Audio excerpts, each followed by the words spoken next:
A long time ago, on a map far, far away, a strange presence was felt. Something was hiding behind the dunes of Sand River, attacking anyone on sight. Some tried to return fire, but they only struck the sand. These elusive ghosts were the 3 new Swedish medium tanks. Using hydro-pneumatic suspension, they adjust their hull depression angle, and that of the gun too. This feature, coupled with high alpha damage, is an ideal combination for those wishing to hide amongst the sand dunes, including the chief, the UDES 1516.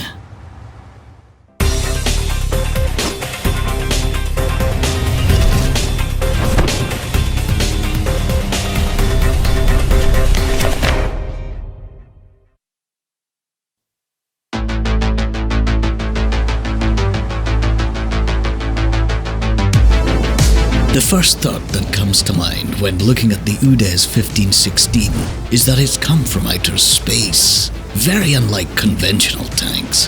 Sharp, aggressive lines, a futuristic shape. It's the kind of tank a child would want to draw. This was the final result, at best. Its sci-fi style isn't the only thing that makes this Swede stand out. Here comes its unorthodox suspension system. When at a speed lower than 10 kilometers per hour, it enables the vehicle to recline the hull, elevating the gun by 25 degrees, or incline it, depressing the gun by 13 degrees. Note, if the gun is turned, its depression won't be as impressive. The advantage dwindles as the turret rotates. The suspension resumes its standard configuration when speeds above 23 kilometers per hour are hit. Unlike the STRV-103B, it operates automatically and instantaneously. When a medium tank peeks from behind a hill, it might just look like this. When the UDES does the same, you get it. Carefully approaching a hill, the UDES depresses its gun, preparing to fire. It hits. Decent damage. The enemy wants to return the favor, but the enemy is confused. The upper glacis plate is 60 millimeters thick, the hull roof is 50, and the turret front is predominantly 100. That's far from impressive. The thickest areas are the gun mantlet and the cupulas. The trick is in the armor slope angles. The similarity to Swedish tank destroyers is evident. However, where the STRV-103B gambles on chance, the turret of the UDES deflects all AP and APCR projectiles in the game. And since this is how most enemies see the UDES, heat shells cannot force their way through the colossal 445 millimeters of effective armor. After firing, the UDES drives back to cover. It boasts a reverse speed of 24 kilometers per hour, faster than any other Tier 10 medium. Forward speed isn't so impressive, on par with the T-62A. Hull traverse speed, same as the Patton. Fighting out in the open, the UDES loses some of its charm. Its hull gets penetrated without much effort. With fuel tanks and its engine at the front, any hit on the glacis plate may set the vehicle on fire. Just carry a fire extinguisher with you at all times. The rear turret placement allows for side scraping. However, should you make the slightest error in positioning or get on the receiving end of calibers above 150 millimeters, well, you get the picture. Yet, for every so-so parameter, the Swede has something considerable. Speaking of the UDES 1516, its concealment suddenly enters the frame. The low outline and modest size make this vehicle the hardest Tier 10 medium tank to spot.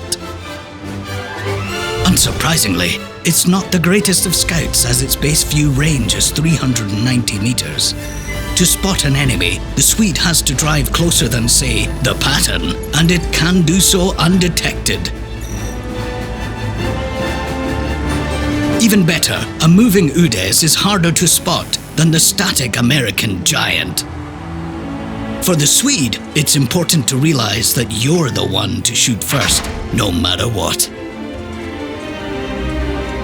The base shell can penetrate 254 millimeters of armor, and the special shell 310. Its aiming time and dispersion are average. The gun is well stabilized but lacks in shell velocity compared to Soviet medium tanks or the STRV. Hence, 2 points to remember. The UDES is not a long-range sniper, and it needs time to aim. And here, yet another curious detail is revealed. Swedish engineers armed the UDES with a truly devastating gun. The base APCR shell deals 440 points of damage, as does the heat. The high alpha results in a decent damage per minute too. Anyone playing the UDES 1516 needs just 5 penetrating shots per battle to deal their own hit points and damage. After that, prepare for the envious looks from your allies.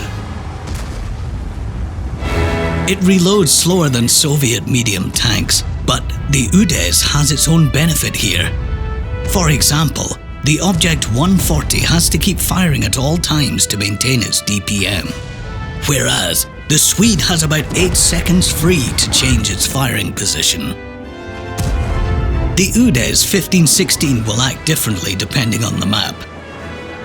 An ideal spot is a bushy hill about 150 meters away from the enemy. You won't have any trouble finding one on, say, steps. Slow down as you approach the position. The suspension changes the mode, then speed up a bit. This way you arrive ready for action just like other medium tanks, not at a snail's pace like the STRV. The gun elevation adjusts slower with suspension movement compared to free traverse. Just keep that in mind when firing at moving targets. Knolls without any vegetation will also do. The Swede can deflect shells with its turret while utilizing the amazing gun depression. Retreat after each shot, relocate and repeat the trick. Its gun depression allows the UDES to fire from spots unavailable to others. If bushes are the only cover available, your concealment will save you, but don't bet everything on it. Bushes may be fine for your first shot, but then it's best to drive closer to the enemy to score more hits. In urban areas, hide your hull. Otherwise, stay behind friendly heavies and assist them. As a last resort, side scrape and trade fire with those who have lower alpha damage. Make use of the vehicle's advantages. For instance, the path up to the castle on Himmelsdorf, while others suffer, the UDES revels in ricochets and delight. If your position does not enable you to play effectively, remember that you are a medium tank and can relocate. The Swede can be further improved with the right equipment. Several loadouts are possible. If you want to deal damage, mount ventilation, gun rammer, and stabilizer. For an aggressive scout, choose ventilation, coated optics, and stabilizer. Don't forget about equipment bought with bonds. It will beef you up even more. The tank has 3 crew members, so the commander and the gunner have several specializations. Useful skills and perks for the commander are Sixth Sense, Repairs, and Concealment. Then you can select Brothers in Arms, Situational Awareness, or Recon. Concealment, Repairs, and Deadeye are a must for the gunner. After that, they can learn either Brothers in Arms, Safe Stowage, or Sharp Shot. The driver should learn Concealment, Repairs, and Off-Road Driving. Once these are mastered, Brothers in Arms, Clutch Braking, or Smooth Ride will be fine. This way, the UDES gradually becomes specialized in whatever you need. Medium tanks in our game are often multi-purpose vehicles. They can shoot well, deflect some shots, relocate quickly, and go on recon if needed. The beauty of the UDES 1516 is that it does all this, but in its own way. Just don't forget that it requires certain conditions to perform at its best.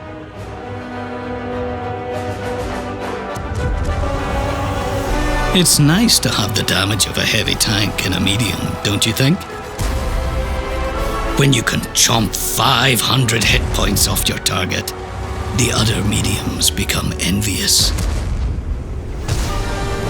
The UDES 1516 remains undetected where others are spotted. It deals serious damage. It takes advantage of map landscapes like a heavy. It can trade hit points if needed. It uses spots that others wouldn't dream of. It has its own playstyle, unlike that of any other medium tank. That's what adds luster to the vehicle.